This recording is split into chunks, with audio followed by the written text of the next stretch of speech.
quand la tristesse arrive, je sais tu es là, toujours près de moi. Bon jeudi, bienvenue à votre émission de la Victoire de l'amour. J'espère que vous allez bien.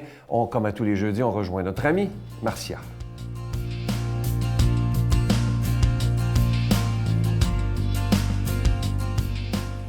Bonjour tout le monde, bon jeudi. Ça me fait tellement plaisir toujours de commencer le jeudi avec vous. On se prend ces petites minutes-là qui sont juste à nous et qui nous permettent de se centrer, de prendre une petite pause. Quand on parle de prendre une pause, on a souvent l'image d'une tasse, prendre un bon café, un bon thé, une bonne tisane.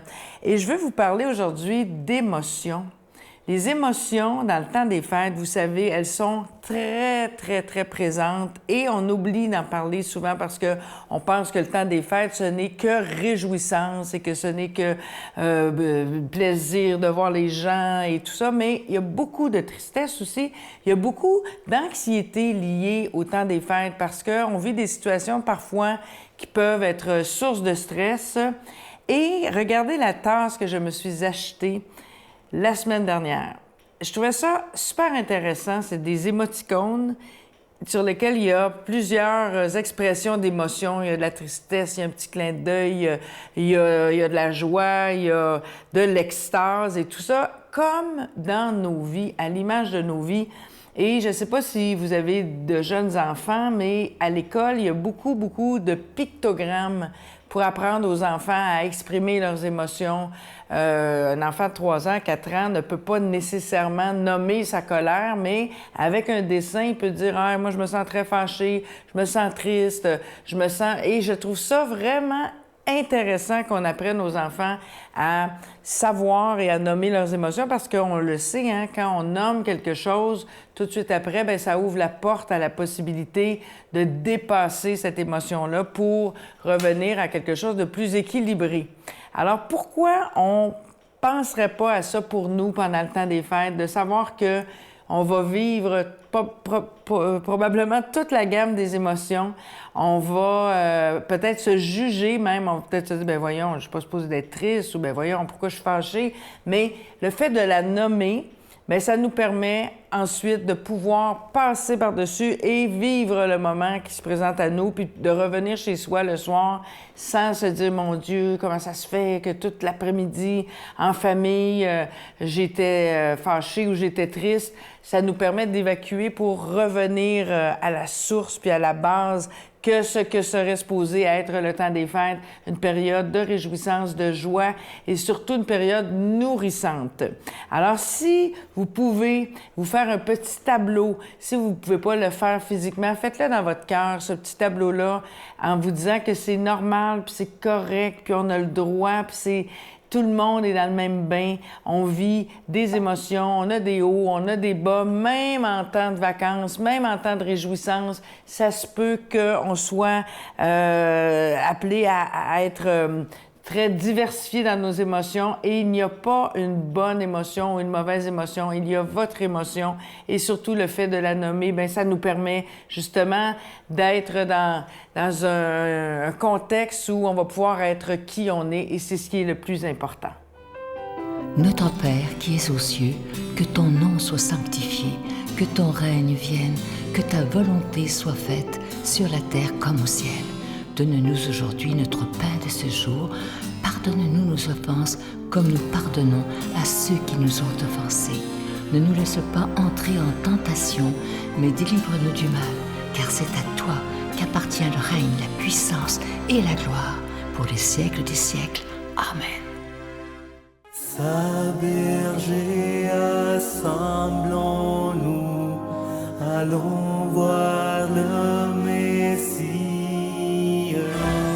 Nouvelle agréable, un sauveur enfant nous est né. Glory, glory, alléluia.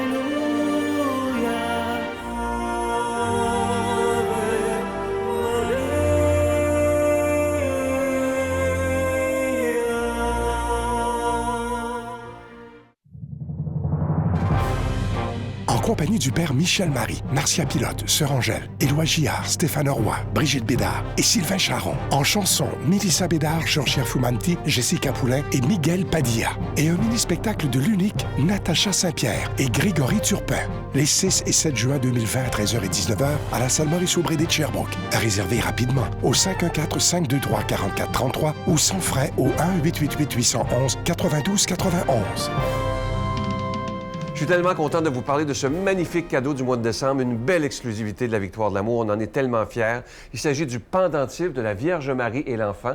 Et vous allez voir au bout du pendentif un magnifique petit zircon qui représente l'étoile de Bethléem. Ce bijou, il est déjà béni et je vous rappelle qu'il est plaqué, nickel argenté. Et vous le recevrez avec un don de 25 $. Et si vous en voulez deux, avec un don de 40 $ parce que ça se donne bien en cadeau. Et je veux prendre le temps de vous dire merci de tout cœur de votre don spécial de Noël. C'est un peu comme si vous faisiez un cadeau de Noël à Jésus lui-même afin que sa parole soit annoncée comme il nous le demande. Alors, je vous donne l'adresse et je vous rappelle que lorsque vous faites un don à la Victoire de l'amour, souvenez-vous bien de ceci.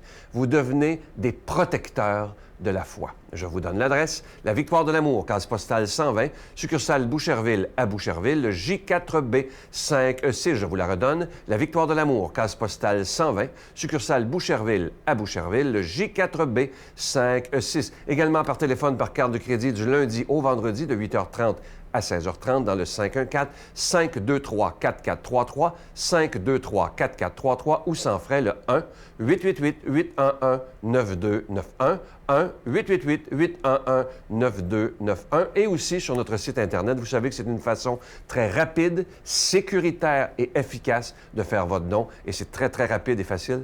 C'est le www.lavictoiredelamour.org. Je vous rappelle ce magnifique cadeau du mois, le pendentif de la Vierge Marie et Enfant, orné d'un petit zircon qui représente l'étoile de Bethléem. Et ce bijou, il est déjà béni. Merci de tout cœur.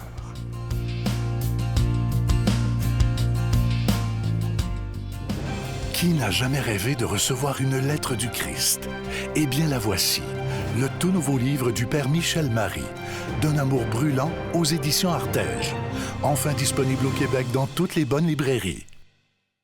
Aujourd'hui, la parole de Dieu est proclamée par quelqu'un qu'on apprécie beaucoup, notre ami Luc Faneuf.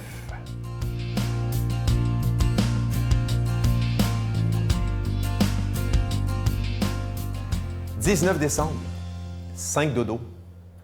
Mes enfants n'en peuvent plus, puis moi aussi quand même. Hein? Notre joie, disait Bernanos, c'est de la prendre dans celle des autres. Quand on voit nos enfants, nos proches heureux, ça nous rend heureux. Je vous souhaite un super joyeux Noël à l'avance. Mais le plus beau Noël, c'est le Noël chrétien, c'est l'origine de la fête. Et aujourd'hui, l'Évangile va nous aider à réfléchir donc sur la place de la prière vraiment confiante envers le Seigneur. Donc, prions pour que cette parole de Dieu, cette même parole de Dieu, l'Esprit Saint qui a fait incarner Jésus, qui est la parole de Dieu, qu'elle vienne dans nos cœurs, elle fasse fructifier en grâce spirituelle en ce temps de Noël cette parole. Il y avait au temps d'Hérode le Grand, roi de Judée, un prêtre nommé Zacharie du groupe d'Abia. Sa femme aussi était descendante d'Aaron. Elle s'appelait Élisabeth. Tous les deux vivaient comme des justes devant Dieu. Ils suivaient tous les commandements et les préceptes du Seigneur d'une manière irréprochable. Ils n'avaient pas d'enfants, car Élisabeth était stérile, et tous deux étaient âgés. Or, tandis que Zacharie, au jour fixé pour les prêtres de son groupe, assurait le service du culte devant Dieu, il fut désigné par le sort, suivant l'usage liturgique, pour aller offrir l'encens dans le sanctuaire du Seigneur. Toute l'assemblée du peuple se tenait dehors en prière à l'heure de l'offrande de l'encens. L'ange du Seigneur lui apparut debout, à droite de l'autel de l'encens. En le voyant, Zacharie fut bouleversé et saisi de crainte. L'ange lui dit, « Sois sans crainte, Zacharie, car ta supplication a été entendue. Ta femme Élisabeth te donnera un fils, et tu le nommeras Jean. Tu seras dans la joie et l'allégresse. Beaucoup d'hommes se réjouiront de la naissance, car il sera grand devant le Seigneur. Il ne boira pas de vin ni de boisson fermentée. Il sera rempli de l'Esprit Saint dès avant sa naissance. Il fera revenir de nombreux fils d'Israël au Seigneur leur Dieu. Il marchera devant le Seigneur avec l'esprit et la puissance du prophète Élie pour faire revenir le cœur des pères vers leur droit et préparer au Seigneur un peuple capable de l'accueillir. » Mais Zacharie dit à l'ange, « Mais comment vais-je savoir que cela va arriver? Moi, je suis un vieil homme et ma femme aussi est âgée. » L'ange lui prédit, « Je suis Gabriel, je me tiens en présence de Dieu, et j'ai été envoyé pour te parler, pour t'annoncer cette bonne nouvelle. Mais voici que tu devras garder le silence, et tu ne pourras plus parler jusqu'au jour où cela se réalisera, parce que tu n'as pas cru à mes paroles. Elles s'accompliront lorsque leur temps viendra. » Le peuple attendait Zacharie et s'étonnait de voir qu'il restait si longtemps dans le sanctuaire. Quand il sortit, il ne pouvait plus leur parler. Et ils comprirent alors qu'il avait eu une vision dans le sanctuaire. Il leur faisait des signes, car il demeurait muet. Lorsqu'il eut achevé son temps de service au temple, il repartit chez lui. Quelque temps plus tard, sa femme Élisabeth devint enceinte.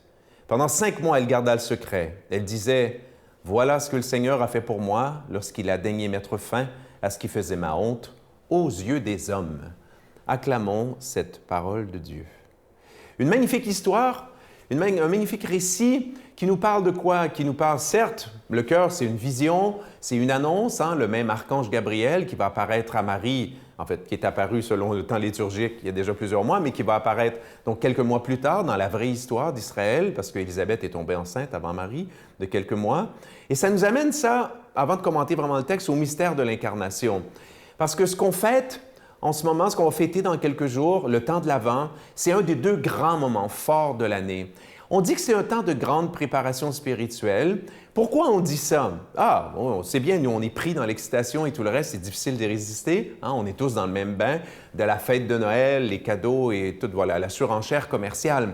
Mais nous, ce qu'on sait, c'est qu'il y a 2 temps forts dans l'année, 2 temps vraiment forts où notre regard spirituel se tourne vers Jésus et on contemple là quelque chose, j'allais dire, d'une infinie beauté, sa naissance. Et la naissance de Jésus, c'est quoi?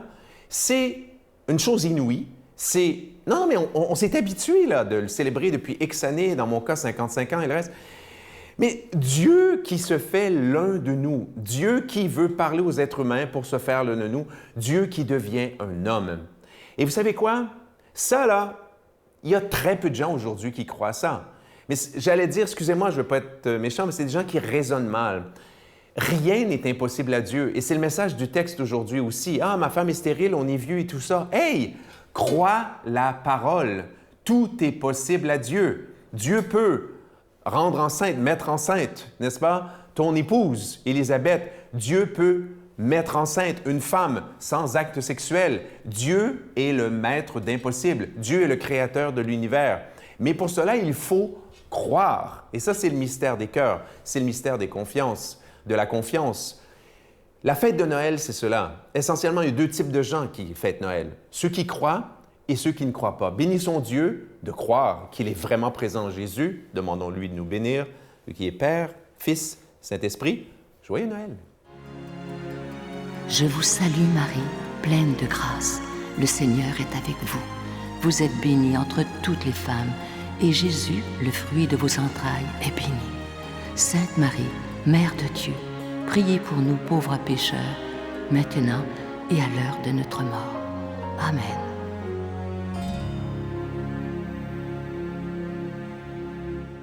Avant de vous quitter, je vous laisse avec une belle pensée qui dit ceci.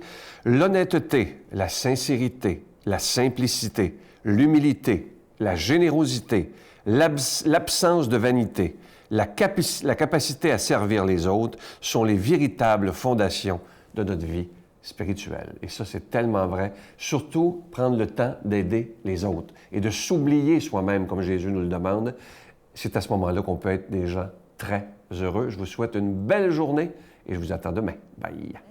Mais moi, le pardon, je pense que je suis née avec ça à l'intérieur de moi. Ah oui? Parce que quand j'étais jeune, je suis pas capable de me souvenir d'une fois dans ma vie où je me suis sentie un peu fâchée, enragée en dedans de moi. La neige qui tourbillonne et qui danse dans l'air en tombant sur nous. Noël. Et les carillons joyeux résonnent tout son cœur.